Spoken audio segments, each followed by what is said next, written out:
With the foundation done for the sauna, it's time to get on with the framing. So we're using pressure-treated 2x4s for the sill plate here.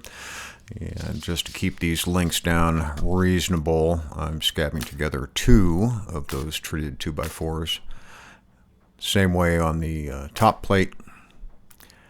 And just make sure to stagger where you scab those. On the layout on this, I want to make sure that I've got a full 2x4 inside of the building to attach forms to, and later the tongue and groove. So laying out 2 foot on center and marking the location of the studs. The framing plan is available in the comments. You can go to my website and get that. And so we'll just lay this all out together like this so that we make sure that our wall has plumb studs in it. Drilling a hole here for the anchor bolts that will secure this plate to the concrete. And then cutting all these studs down to 7 feet.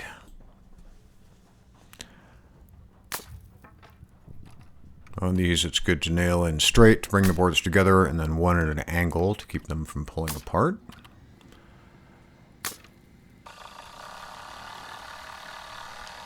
Setting up my brace so that when I stand this wall, I'll have a way to keep it upright.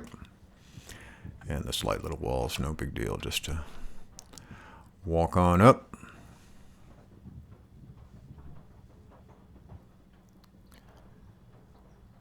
And setting a screw here just to keep that plumb.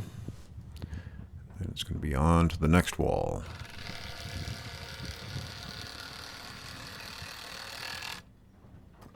This wall has that big window in it, and it is sized in the plans for the glass from a patio door. So any sliding glass door, you strip off the aluminum around the outside or whatever it is, that glass panel can be framed and put into the opening. So we'll get a header in there, and then our little knee braces.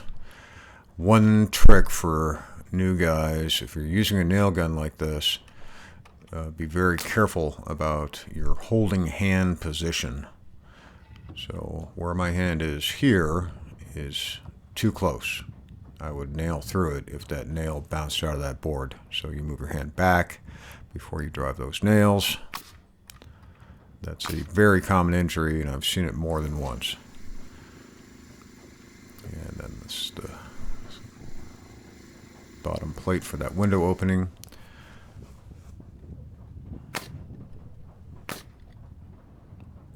Stefano came out. We stood this one up. You can see I've got my corner brace ready to go there on both sides.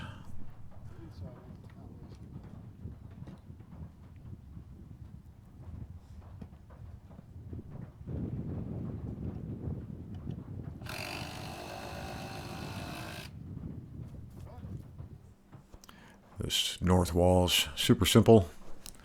It will eventually get blocking, as will that east wall and the south wall for the benches that are going in. And that south wall has that door in it. It goes up, and then just need to do that middle divider wall between the sauna and the changing room. And it looks like this.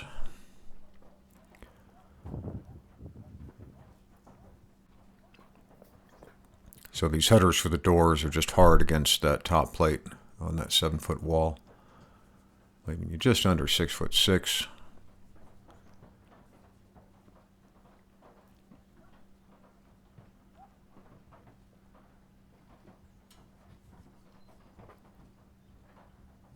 And there's a big opening for that window with, of course, the super western view out onto Stefano's pasture. Will be eventually a whole food forest silvopasture system down there.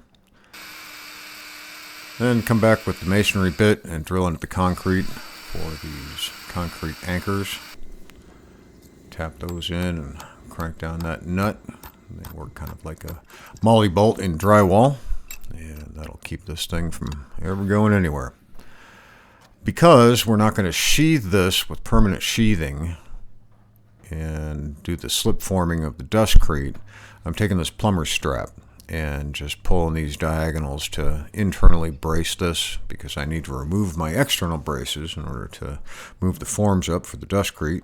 And with all that rigid with these plumbing straps that allows me to hang forms on it and do all that, then once the Dustcrete's poured, this plumbing strap is basically at the surface of it. It could be removed if you wanted at that point, or just plastered over, which is what we ended up doing in the front.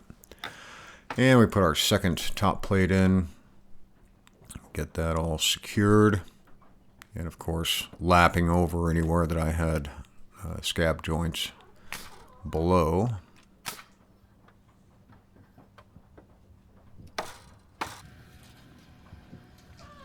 I got this 2x8 rough sawn ridge beam from the mill. You could certainly scab together a couple of 2x8s for this ridge beam as well. You don't need to get an 18-foot board, but they had one, so I picked it up. Then we cut these little king posts. We're going to go right in the middle of the building and carry that ridge beam.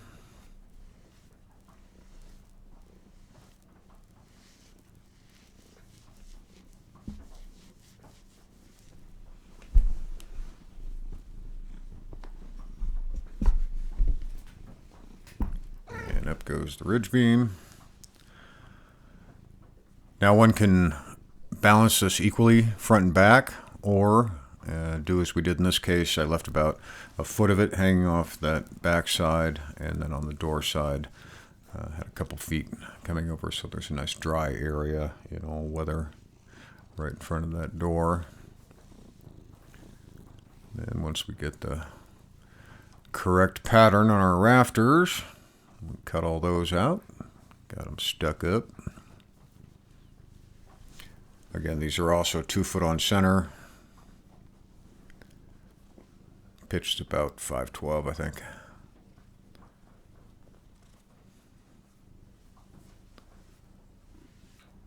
But all that's detailed in the plans. Now on these gable ends, we also included this ladder framing to carry that front soffit board. And then I also cut the notches for knee braces on those last rafter sets, front and back.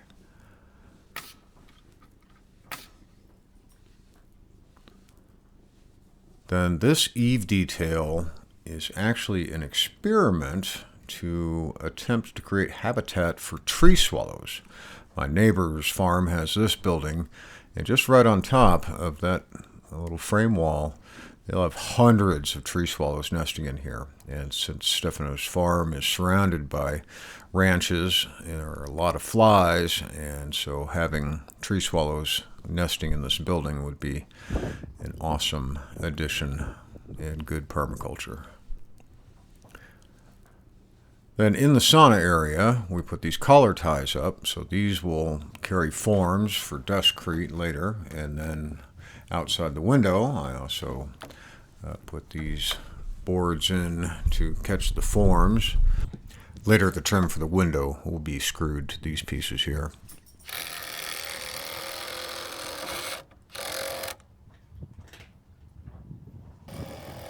There's Stefano on the inside. He's screwing 3/4 by 3/4 cleats to those collar ties, and that will act as a mechanical anchor to hold the Dustcrete up. And then in the wall between the sauna and the changing room, I'm adding these screws in the bays, which will keep the Dustcrete infill from tipping out. And then on the inside of the sauna half, we're doing a full form on 3 walls with OSB, 1/2-inch OSB. And this remains, and then the outside form will be the slip form portion that will cruise up as we fill it with Dustcrete. But we're doing all 3 of these walls with the hope of doing a single pour on the back half walls of the building. I'm snapping a chalk line to cut down this plywood for the form on top of the ones I just set. One trick for new guys again, If you're doing a bunch of cutting of panel goods like this and you have a stack, it's a lot easier and a lot safer to just drop the depth of your circular saw to one thickness by sliding the top board over and setting your blade down on the one below it, and then you can just cut these without having to put them on sawhorses and stretch at strange angles, and just walk the blade right along here. Even if you do get a little bit of a scuff on the board below, it's no problem. All this stuff ends up getting covered anyway. So with that cut, I'll finish forming off in here.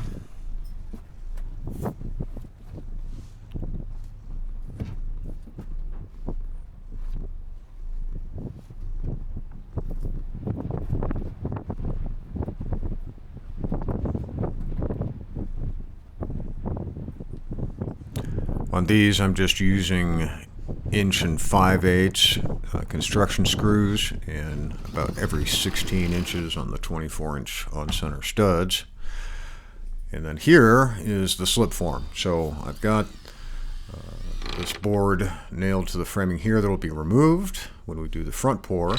And then I'm just using these 1.5" sections of PEX tubing and 6-inch timber lock screws to go through the OSB, through the PEX spacer, and into the stud.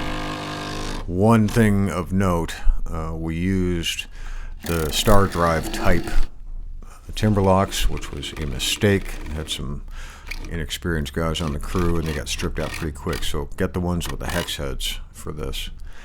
And then I just scabbed on a little more link to this form to get to the corner and set this block at the corner so I'd have something to screw into when I'm coming around the other side. And once again, here's that board that will get removed between pours, and the spacers holding that form out, so we don't have a thermal bridge on these studs to the outside because they're completely wrapped in Dustcrete. And then all three of these forms will just move up every lift, and we'll show you all about how to mix, pour, tamp, form Dustcrete in the next video. Be sure to subscribe and hit that notification button if you want to be alerted when that one goes live. And as I say, the plans and full materials spreadsheet and everything are available through that link in the description. Hope you guys enjoyed it, and we'll see you on the next one where we'll learn how to make Dustcrete.